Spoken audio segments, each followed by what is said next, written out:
حضرت ابو ہریرہ رضی اللہ تعالیٰ عنہ حدیثوں کے بارے میں بہت احتیاط سے کام لیتے تھے، چنانچہ بھولنے یا الفاظ کے رد و بدل کے ڈر سے جو کچھ سنتے تھے اس کو قلم بند کر لیتے تھے۔ اس سے پہلے کی ویڈیو میں ہم نے آپ کو حضرت ابو ہریرہ کے ایمان لانے کا واقعہ بتایا تھا۔ آج کی اس ویڈیو میں میں آپ کو ایک ایسا واقعہ سناؤں گی جس کو سن کر آپ کو معلوم ہو جائے گا کہ ابو ہریرہ کا حدیث میں حافظہ کتنا قوی تھا۔ آپ چاہیں تو ہمارے پہلے والی ویڈیو کو بھی دیکھ سکتے ہیں۔ حضرت ابو ہریرہ کی کثرت روایت کی وجہ سے بعض اشخاص کے دل میں ان کی روایات کی جانب سے شکوک و شبہات پیدا ہوئے۔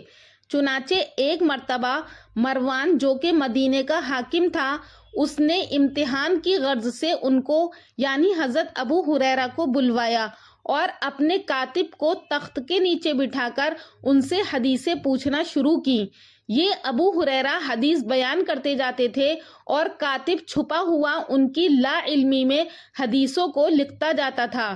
دوسرے سال پھر اسی طریقے سے ان کا امتحان لیا گیا تو اس مرتبہ بھی انہوں نے بلا کم و کاست وہی جوابات دیے جو ایک سال قبل دے چکے تھے، یہاں تک کہ ترتیب میں بھی کوئی فرق نہ آیا۔ اس واقعے سے معلوم ہوتا ہے کہ آپ کا قوت حافظہ بہت زبردست تھا۔ اسی طرح ایک اور واقعہ ہے کہ فضل بن حسن اپنے والد حسن بن عمرو کا ایک واقعہ خود ان کی زبان سے سنا ہوا بیان کرتے ہیں کہ انہوں نے ابو ہریرہ کو ایک حدیث سنائی۔ ابو ہریرہ نے اس سے لا علمی ظاہر کی۔ حسن نے کہا کہ میں نے یہ حدیث آپ ہی سے سنی ہے۔ فرمایا کہ اگر مجھ سے سنی ہے تو میرے پاس ضرور لکھی ہوگی۔ چنانچہ ان کو اپنے ساتھ گھر لے گئے اور ایک کتاب دکھائی جس میں تمام حدیثیں درج تھیں، اسی میں وہ حدیث بھی لکھی ہوئی تھی۔ حضرت ابو ہریرہ نے فرمایا کہ میں نے تم سے کہا تھا کہ تم نے اگر مجھ سے سنی ہے تو وہ ضرور لکھی ہوئی ہوگی۔ لیکن ایک اور صحیح روایت میں ہے جو خود حضرت ابو ہریرہ ہی سے مروی ہے کہ عبداللہ ابن عمرو بن عاص مجھ سے زیادہ حدیث اس لیے جانتے تھے کہ وہ آپ کی باتوں کو لکھ لیا کرتے تھے اور میں نہیں لکھتا تھا۔ تو اس حدیث سے ظاہر ہوتا ہے کہ نبی کریم صلی اللہ علیہ وسلم کی زندگی میں حضرت ابو ہریرہ حدیث نہیں لکھتے تھے، مگر بعد میں ان کو بھی لکھنا ضروری معلوم ہوا۔ حضرت ابو ہریرہ کا یہ خاص امتیاز ہے کہ خدا نے آپ کو جس فیاضی سے علم کی دولت عطا کی، اسی فیاضی سے آپ نے اس کو مسلمانوں کے لیے وقف عام کیا۔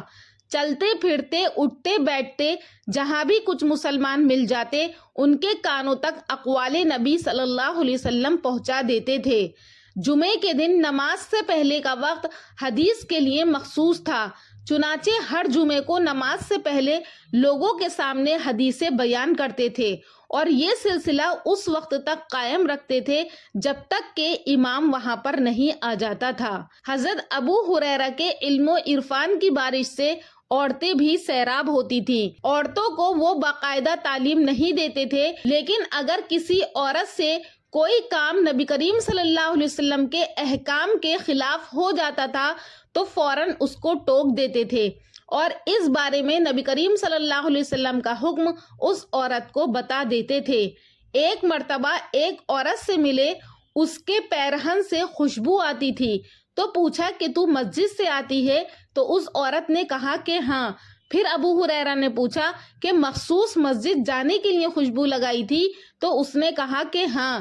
فرمایا کہ میں نے نبی کریم صلی اللہ علیہ وسلم سے سنا ہے کہ اس عورت کی نماز جو مخصوص مسجد جانے کے لیے خوشبو لگاتی ہے اس وقت تک مقبول نہ ہوگی جب تک کہ وہ غسل نہ کر ڈالے، یعنی اپنی خوشبو کو دھو نہ ڈالے، کیونکہ خوشبو لگانا وہ فتنہ بن جاتی ہے۔ غرض اس زمانے کی خواتین بھی حضرت ابو ہریرہ کے علم سے آراستہ ہوتی تھیں۔ چنانچہ آپ کے زمرہ روات میں حضرت عائشہ کا نام بھی نظر آتا ہے۔ آپ کے دامن کمال میں جس قدر علمی جواہر تھے، جتنی حدیثوں کی نالج آپ کو تھی، وہ سب آپ مسلمانوں میں تقسیم کر دیتے تھے، لیکن وہ احادیث جو کہ فتنے سے متعلق تھی اور ان کو نبی کریم صلی اللہ علیہ وسلم نے پیشن گوئی کے طور پر فرمایا تھا، تو انہوں نے وہ حدیثیں لوگوں سے بیان نہیں کی، اپنی زبان سے نہیں نکالی، کیونکہ یہ خود فتنے کی بنیاد بن جاتی۔ فرماتے تھے کہ میں نے احادیث نبوی صلی اللہ علیہ وسلم 2 طریقوں میں محفوظ کی ہیں.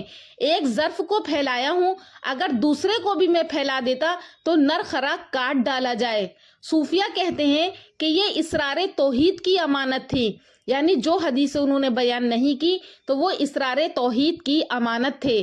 متکلمین کہتے ہیں کہ وہ اسرار دین تھے، لیکن محدثین کا فتویٰ یہی ہے کہ وہ فتنے کی حدیثیں تھیں. حدیثوں کا پھیلانا جو ہے وہ نیک کام ہے، لیکن اگر اس میں خدمت کے جذبے کے بجائے ریاکاری کا شائبہ شامل ہو جائے تو یہی عمل کیا ہے، برائی بن جاتا ہے. حضرت ابو ہریرہ جس جذبے کے تحت اس فرض کو انجام دیتے تھے اس کے متعلق خود ان کا بیان ہے کہ اگر سورہ بقرہ کی یہ آیت جس کا ترجمہ ہے کہ ان لوگوں پر جو ہمارے نازل کیے ہوئے کھلے ہوئے احکام اور ہدایت کی باتوں میں جن کو ہم نے لوگوں کے لیے کتاب میں کھول کر بیان کر دیا ہے، اگر وہ ان باتوں کو چھپائیں گے تو خدا بھی ان پر لعنت بھیجتا ہے اور لعنت بھیجنے والے بھی کیا ہے، ان پر لعنت بھیجتے ہیں. تو حضرت ابو ہریرہ فرماتے ہیں کہ اگر یہ آیت نہ ہوتی تو میں کبھی بھی کوئی حدیث بیان نہیں کرتا. حضرت ابو ہریرہ کی مرویات کی مجموعی تعداد 5374 ہے. ان میں سے 325 متفق علیہ ہیں اور 79 میں بخاری اور 93 میں مسلم منفرد ہیں. احادیث نبوی صلی اللہ علیہ وسلم کے عظیم الشان ذخیرے کی مناسبت سے آپ کے شاگرد یعنی تلامذہ کا دائرہ بھی بہت وسیع تھا. اکابر صحابہ میں زید بن ثابت، ابو ایوب انصاری، عبداللہ ابن عباس، عبداللہ ابن عمر، ابی بن کعب، انس بن مالک، ابو موسیٰ اشعری، عبداللہ بن زبیر، جابر بن عبداللہ، ام المومنین عائشہ صدیقہ اور عام صحابہ و تابعین میں ابو رافع، واصلہ جابر، مروان ابن حکم، قبیصہ بن زویب، سعید بن مسیب، ابو اسامہ بن سہل بن حنیف یہ سب شامل ہیں. یہ ابو ہریرہ کے تلامذہ کی نہایت مختصر فہرست ہے. صحابہ اور تابعین ملا کر ان کے تلامذہ کی تعداد 800 سے زیادہ ہو جاتی ہے. عام تعلیمی لحاظ سے وہ صحابہ کی جماعت میں بہت نمایاں تھے. عربی مادری زبان تھی، اس کے علاوہ فارسی بھی جانتے تھے. ایک مرتبہ ایک ایرانی عورت مدد حاصل کرنے کے لیے آئی کہ شوہر نے مجھ کو طلاق دے دی ہے اور لڑکا لینا چاہتا ہے. یہ عورت فارسی میں گفتگو کرتی تھی اور ابو ہریرہ رضی اللہ تعالیٰ عنہ اسی زبان میں اس کو جواب دیتے تھے. تو اس سے معلوم ہوا کہ حضرت ابو ہریرہ رضی اللہ تعالیٰ عنہ دوسری زبان بھی جانتے تھے. اسلام کے علاوہ دوسرے مذاہب سے بھی واقفیت رکھتے تھے، چنانچہ تورات کے مسائل سے کافی واقفیت تھی. لکھنے میں بھی پوری مہارت رکھتے تھے. چنانچہ احادیث کا ایک مجموعہ حضرت ابو ہریرہ رضی اللہ تعالیٰ عنہ نے مرتب کیا جو آج بآسانی ہم تک پہنچتا ہے. الغرض حضرت ابو ہریرہ رضی اللہ تعالیٰ عنہ حدیث کے معتبر راوی ہیں، ان کی حدیث پر شک نہیں کیا جا سکتا. بخاری اور مسلم میں ان کی روایات موجود ہیں. قربان جائیے حضرت ابو ہریرہ رضی اللہ تعالیٰ عنہ پر کہ ان کی وجہ سے ہمیں نبی کریم صلی اللہ علیہ وسلم کی اتنی زیادہ احادیث ہمارے پاس آسانی سے موجود ہیں. امید کرتی ہوں کہ آپ کو یہ ویڈیو پسند آئی ہوگی. اگر پسند آئی ہے تو ہمارے چینل نوری اسلامک ٹیوبر کو سبسکرائب کریں اور کامنٹ سیکشن میں اپنی رائے کا اظہار ضرور کریں. انشاءاللہ پھر ملاقات کروں گی ایک اور اچھے ٹاپک کے ساتھ اگلی ویڈیو میں. تب تک کے لیے اللہ حافظ.